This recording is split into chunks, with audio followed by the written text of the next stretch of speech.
All right दोस्तों, तो दोस्तों स्वागत है आपका इस चैनल पे। एंड आज के इस वीडियो में हम बात करेंगे इंडियन कोस्ट गार्ड के बारे में। ये इस चैनल का पहला वीडियो है जिसमें मैं बताऊंगा कैसे आप इसके अंदर अप्लाई करते हो, कौन कौन से डॉक्यूमेंट्स लगेंगे और क्या क्या सब्जेक्ट्स इसमें फॉलो करने पड़ेंगे to crack Indian Coast guard.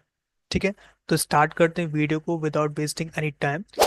So guys, सबसे पहले बता दूं आपको इंडियन कोस्ट गार्ड की जो ऑफिशियल वेबसाइट है, जो कि है join India coast guard dot C D A C dot in. आपको इस विजिट करना है और आपको मालूम पड़ गया होगा कि इसके लिंक्स जो है ओपन होने वाले हैं 5 दिसंबर 2024 को। तो बात करते हैं फीस की, जिसमें जो फीस है जनरल ओबीसी एंड ईडब्ल्यूएस के लिए 300 रुपये, एससी एसटी के लिए सिर्फ 0 रुपये। ठीक है, बात करते हैं लास्ट डेट की। तो लास्ट डेट जो है 24 दिसंबर 2024 है, 5 बजे तक शाम के। ठीक है, आपको ये फॉर्म भर देना 24 दिसंबर तक, चाहे कुछ भी हो जाए। स्टेज 1 होगा जिसका एग्जाम डेट 25 फरवरी 2025 बताई जा रही है और मालूम पड़ जाएगा। एडमिट कार्ड की डिटेल्स हैं जो आपको बिफोर एग्जाम पहले पता चल जाएगी। और जो सेकंड एग्जाम होगा सेकंड स्टेज का, वो मार्च 2025 में होगा। बात करते हैं एज की कि आपको अगर कोस्ट गार्ड ज्वाइन करना है तो कितनी एज आपकी होनी चाहिए। जो भी एज हो आपकी, वो आपकी होनी चाहिए मिनिमम 21 साल और मैक्सिमम 25 साल। कहाँ तक होनी चाहिए? 1/7/2025 के हिसाब से। ठीक है, बात करते हैं जॉइंट इंडियन कोस्ट गार्ड की वैकेंसी की। 140 पोस्ट हैं जिसके अंदर जनरल ड्यूटी जीडी के लिए 110 और टीचर जो अपना टैग होता है इंजीनियर इलेक्ट्रिकल, उसके लिए 30 पोस्ट दी गई है। ठीक है, जनरल जो ड्यूटी है मेल कैंडिडेट के लिए बैचलर डिग्री होना चाहिए, मिनिमम 60% मार्क ऑल सेमेस्टर। मतलब आपको 60% कम से कम होना चाहिए आपके सेमेस्टर में और ईयर में। चाहे आपके सेमेस्टर कर रहे हो, जैसे आप BCA B Tech कर रहे हो तो सेमेस्टर वाइज, अगर आप BA कर रहे हो तो आपका ईयर वाइज। एंड आपको ये ध्यान रखना है आपका जो 12th है मैथ और फिजिक्स के साथ होना चाहिए, 60% विद सेमेस्टर। ठीक है, बैचलर डिग्री में। बात करते हैं टेक्निकल मैकेनिकल की, जो मेल कैंडिडेट के लिए, जिसमें आपका बैचलर यानी B Tech engineering degree in Naval architecture और मैकेनिकल ऑन मारिन और automotive and magnetics and industrial and production और मटेरियल और डिजाइन और एरोस्पेस विद 60%। जो भी आपका B Tech है, जिस भी आपका कैटेगरी से जो इसमें मिल रहा है आपको, तो उसमें 60% कम से कम होना चाहिए मिनिमम। मैथ और फिजिक्स आपके 12th में होना चाहिए और डिटेल्स जो है नोटिफिकेशन में आपको मिल जाएंगी।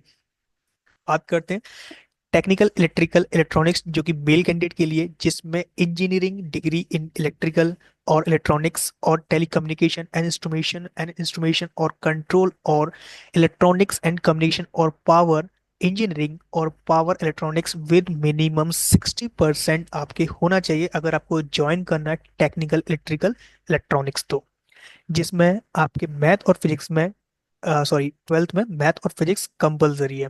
मोर डिटेल्स आप नोटिफिकेशन से रीड करोगे अभी। अगर आपको फिल करना है फॉर्म तो कैसे फिल कर पाओगे? तो उसके लिए आपको वेबसाइट विजिट करना है, जो कि आपकी है इंडियन कोस्ट गार्ड नाम से वेबसाइट है ये वाली। आपको यहाँ विजिट करना है joinIndianCoastGuard.cdac.in। ठीक है, देन इसके बाद आपका जो भी अप्लाई डेट होगा वो आपका 5 दिसंबर 2024 से लेकर 24 दिसंबर 2024 तक रहेगा। कैंडिडेट रीड कर लें पहले अपनी जो भी नोटिफिकेशन है अपने हिसाब से, जो भी उसके बारे में है। इसके बाद जो भी आपके डॉक्यूमेंट्स हैं, पहली बात तो आपके अपडेटेड डॉक्यूमेंट्स चाहिए, चाहे आपका ID प्रूफ हो, चाहे आपका फोटो हो, चाहे आपका एड्रेस हो, सारा कुछ अपडेटेड होना चाहिए, मतलब करंट के हिसाब से होना चाहिए। और जो भी डॉक्यूमेंट्स हैं आपको देखना है कि फोटो, साइन, ID प्रूफ जो भी है सब कुछ आपको स्कैन कर लेने। Before submit the application form must check the preview and all column carefully. जो भी आप फिल कर रहे हो अपने फॉर्म के अंदर, सारा का सारा आपको देखना है कि कैसे आपने फिल किया है, कोई दिक्कत तो नहीं है उसके अंदर। If candidate required to paying the application fee must submit. ठीक है, if you have not the required application fee your form is not completed. अगर फीस नहीं भरोगे तो सीधी बात है आपका फॉर्म सबमिट नहीं किया जाएगा। फीस भर दोगे तो आपको फॉर्म सबमिट कर लिया जाएगा। Take a print out of final submission. जब भी आपका फॉर्म फिल हो जाए तो उसके बाद फाइनल प्रिंट निकाल लेना एज अ जेरोक्स। ठीक है, तो इसके बाद बात करते हैं कि इसका अगर हमें नोटिफिकेशन चाहिए तो एक तो आपको डिस्क्रिप्शन मिल जाएगा। सेकंड, आपको यहाँ पे क्लिक करना है डाउनलोड नोटिफिकेशन पे, इस पे क्लिक करना है और आपको एक 16 पेज का PDF मिलेगा जो कि नोटिफिकेशन कहलाता है। इसके अंदर पूरा लिखा होता है कि आपकी ज्वाइनिंग कैसे होगी, सैलरी कितनी होगी, कहाँ से स्टार्टिंग हुई, कैसे होगी, सारा कुछ लिखा होता है इसके अंदर। जो मैंने बताया वो सब कुछ इसके अंदर दिया हुआ है। लेकिन हम बात करते हैं कि अगर मुझे एज अ ज्वाइन करना है तो इसके लिए मुझे कितना पढ़ना होगा और कौन कौन सब्जेक्ट इसके अंदर आते हैं। तो बात करें इसके सब्जेक्ट की, तो एग्जाम जो होगा कॉम्बाइंड होगा, ठीक है, जिसमें English, reasoning and numerical ability, general science and mathematical aptitude, general knowledge, ये चार सब्जेक्ट हैं आपको, जो कि आपको रटने अच्छी तरीके से और पढ़ने हैं। रटने नहीं है, सॉरी मजाक कर रहा हूँ, आपको अच्छी तरह पढ़ना है कोस्ट गार्ड ज्वाइन करने के लिए। जिसमें जो इंग्लिश है 25 क्वेश्चन आएंगे, सबके 25-25 सेट दिए हुए हैं इस तरीके से, और जो एग्जाम की ड्यूरेशन है वो पूरा का पूरा 2 घंटे का है। तो आपको केयरफुली सबके लिए आधा आधा घंटा निकालना है, ठीक है। और सब कुछ लिखा हुआ है, जो भी मार्क्स होंगे वो इस बेस पे आपके डिनोट किए जाएंगे, फर्स्ट शिफ्ट सेकंड शिफ्ट जो भी है, ठीक है, यहाँ पे लिखा हुआ है, सब कुछ पढ़ सकते हो। जो भी डॉक्यूमेंट वेरिफिकेशन होगी उसके बारे में क्या दिया हुआ है सब कुछ यहाँ पर। कैंडिडेट वेरिफिकेशन कैसे करेंगे, सारा कुछ बायोमेट्रिक रिकॉर्ड होगा during stage second, it is not be verified, जो भी है आपको स्टेज 1 में वेरीफाइड कर लिया जाएगा। सेंटर कैसा लगाओगे वो भी लिखा हुआ है, और एडिशन दिया हुआ है, रिजल्ट डिक्लेरेशन कैसे होगा 30 डेज के अंदर बता रहे हैं, ठीक है, अच्छी बातें कर रहे हैं। तो how to apply, online apply करना है। 5 दिसंबर 2024 को 11 बजे लिंक चालू हो जाएगा, और 24 दिसंबर 2024 को 5 बज के 30 मिनट पे ये खत्म हो जाएगा, मतलब बंद हो जाएगा, खत्म तो नहीं होगा लेकिन बंद हो जाएगा। जो कि आपको Indian Coast guard dot CDEC.in पे जाके भरना है, ठीक है। Multi option to entry scheme दिया हुआ है इस तरीके से, ठीक है। काफ़ी सारी चीज़ें हैं जो आप पढ़ सकते हो। लाइव इमेज कैप्चर ड्यूरेशन, मतलब कि सही बात है, अगर आपका इमेज नहीं हो रहा तो आप लाइव कर सकते हो। Passport size recent colour photograph taken not before June 2024, जो भी आपका जून से पहले का नहीं होना चाहिए, जून के बाहर होना चाहिए, पोर्ट्रेट होना चाहिए, पोर्ट्रेट, ठीक है। डॉक्यूमेंट कौन कौन से, date of birth, identity proof जैसे Aadhaar card, voter ID card, passport, PAN card और ड्राइविंग लाइसेंस, कोई भी हो सकता है। सर्विस सर्टिफिकेशन या फिर NOC, if candidate is service IGC personnel including civilian, arm force personnel, government employ, तो कर सकते हो। बाकी डोमिसाइल सर्टिफिकेट तो आपके पास होना ही चाहिए, चाहे कुछ हो नहीं हो, डोमिसाइल तो आपके पास होना ही चाहिए, ठीक है। साथ में आपके पास आधार कार्ड जो कि मस्ट है। जो भी स्कैन आपके लेफ्ट और राइट जो थंब है, यानी कि अंगूठे बोलते हैं उनको, वो भी आपके पास ढंग से होना चाहिए स्कैन, ठीक है। 10th की मार्कशीट, 12th की मार्कशीट, डिप्लोमा किया हो तो वो भी, graduation, original provision certificate of degree, candidate appear in final semester, year degree examination awaiting result to upload, cum undertaking as per format given on website. Certificate, category certificate जिसको बोलते हैं जाति प्रमाण पत्र, या फिर कास्ट सर्टिफिकेट, या आपके पास अगर आपकी कास्ट जनरल नहीं है या फिर कोई किसी अदर कास्ट हो, SC ST अदर बैकवर्ड कोई भी हो, तो उसके लिए आपके पास कास्ट सर्टिफिकेट होना चाहिए। NOC by the candidate, service in government organization, NOC should be dated on the after the date of application। जो भी आपकी NOC है उसमें जो डेट है वो आपकी सबमिशन जो कर रहे हो फॉर्म उसके बाद की होनी चाहिए, ये ध्यान रखना, पहले की नहीं हो, मालूम पड़ा पहले ही कर दिया आपने, ठीक है। और इंस्ट्रक्शन दिए हुए हैं डॉक्यूमेंट्स अपलोड करने के, जो भी आपका थंब है एक्सप्रेशन वो 10 KB से लेके 100 KB तक के बीच में होना चाहिए, ठीक है।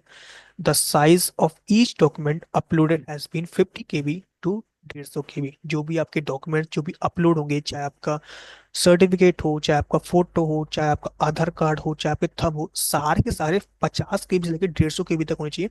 और मैं मानता हूँ कि इतना कर रहे हो तो आपका डॉक्यूमेंट बहुत स्कैन है, मतलब बहुत अच्छी तरह स्कैन हो जाएगा। एग्जामिनेशन फीस जो है वो SC ST के लिए 0 है, लेकिन जो हमारे जनरल हैं, OBC है, उनके लिए 300 रुपये, जिसको आप रुपए यानी credit card, debit card, card, UPI किसी द्वारा फिल कर सकते हो। अनसक्सेसफुल पेमेंट हुआ तो क्या हुआ, लिखा हुआ है कि आपको रिफंड कैसे मिलेगा। अगर मान लो मल्टीपल पेमेंट्स करते हो तो आपको रिफंड मिल जाएगा, ये इसका रूल है, ठीक है। तो आपको टेंशन नहीं करना कि भाई मैं 2 बार पेमेंट कर दिया क्या करूंगा, तो कोई दिक्कत नहीं है। एग्जामिनेशन सेंटर के बारे में लिखा हुआ है, all candidates are give 5 preference of examination, मतलब आपको 5 बताए जाएंगे कि भाई आप 5 चूज कर लो कोई से भी। जो भी स्टेज 1 में candidate are first choice within 30 kilometre from the present communication address, जो भी आपका एड्रेस होगा उसे 30 किलोमीटर के एरिया में दे दिया जाएगा आपको। कुछ लिखे हुए हैं, अगर आपको कोई इंक्वायरी करनी है जो भी आपकी एलिजिबिलिटी है, एडवर्टाइजमेंट एंड सिलेक्शन प्रोसीजर के बारे में, तो आप इस पे कॉल कर सकते हो या फिर इस पे ईमेल कर सकते हो। आपको रेशन में दिक्कत आ रही है, पेमेंट इशू है, एडमिट कार्ड में दिक्कत आ रही है, तो आप इस पे मेल करोगे, और साथ में ये टेलीफोन नंबर्स दिए हुए हैं, इन पे आप कॉन्टैक्ट कर सकते हो जो भी आपके बातें हैं, ठीक है। तो ये सारा कुछ लिखा हुआ है, और इसमें लिखा हुआ है कि आपको डॉक्यूमेंट जो है स्टेज सेकंड के लिए वो कैसे चाहिए, स्टेज थर्ड के लिए सब कुछ दिया हुआ है, इसको पढ़ सकते हो बहुत अच्छी तरीके से। आधा घंटा निकालना इसके लिए पढ़ना, और सारी चीज़ मिल जाएंगी। हाँ, एक चीज़ और कि हाइट कितनी होनी चाहिए, वेट कितना होना चाहिए, लिखा हुआ है 157 आपकी मिनिमम होनी चाहिए हाइट जो है। और वेट जो है +10% एक्सेप्टेबल, जो भी हाइट है उसके हिसाब से देख लिया जाएगा, वो प्रपोर्शन किया जाएगा। चेस्ट जो है 5 सेंट में एक्सपेंड होना चाहिए, जो भी आपका मिनिमम है।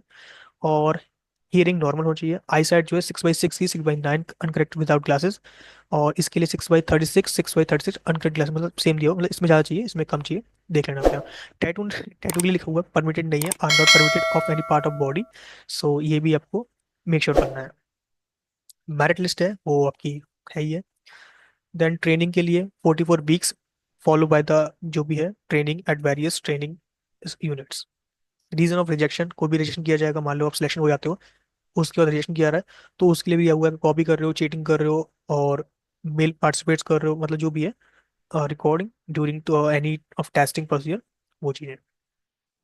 तो ये पूरा का पूरा मैं आपको दे दूंगा। एंड सैलरी वैसे लिखा हुआ है कि सैलरी आपकी स्टार्टिंग जो बेसिक सैलरी होगी वो आपकी कुछ इस तरीके से होगी, जो भी आपकी आपका असिस्टेंट कमांडेंट के तौर पर ज्वाइन होते हो तो आपको इतना मिलता है, और डायरेक्ट जनरल के तौर पर होते हो तो आपको इतना पैसा मिलता है। और जो भी अगर सैलरी के बारे में ये आपकी अलाउ की जाती है, जो भी आपकी गवर्नमेंट है उसके हिसाब से। सो गाइस, आपको मालूम पड़ा कैसे आपको कोस्ट गार्ड ज्वाइन करना है, कौन कौन सी डॉक्यूमेंट्स आपको चाहिए, कैसे आप फिल करोगे फॉर्म्स को। और जहाँ तक मैं देख पा रहा हूँ ये मेल्स के लिए, फीमेल के लिए तो है ही नहीं, तो सिर्फ मेल्स के लिए ही है।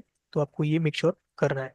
बाकी आपकी जो पोस्ट है, वो पोस्ट काफ़ी सारी दी है इसके अंदर, जिसमें आप अप्लाई कर सकते हो। 140 पोस्ट है, अगर आपका नंबर आता है तो गुड लक। जिसमें जनरल ड्यूटी 110 है, और टेक्निकल इंजीनियर इलेक्ट्रॉनिक 30 है आपके पास। ठीक है। सो आई होप गाइस आपको इस वीडियो में मालूम पड़ा, काफ़ी कुछ जाना आपने कोस्ट गार्ड के बारे में। अगर वीडियो अच्छा लगा तो प्लीज़ वीडियो को लाइक करना, दोस्तों में शेयर करना, एंड अगर चैनल पर नए हो तो प्लीज़ चैनल को सब्सक्राइब करना। सो अभी के लिए इस वीडियो में guys, thank you so much guys for watching this video, and I will see you next time.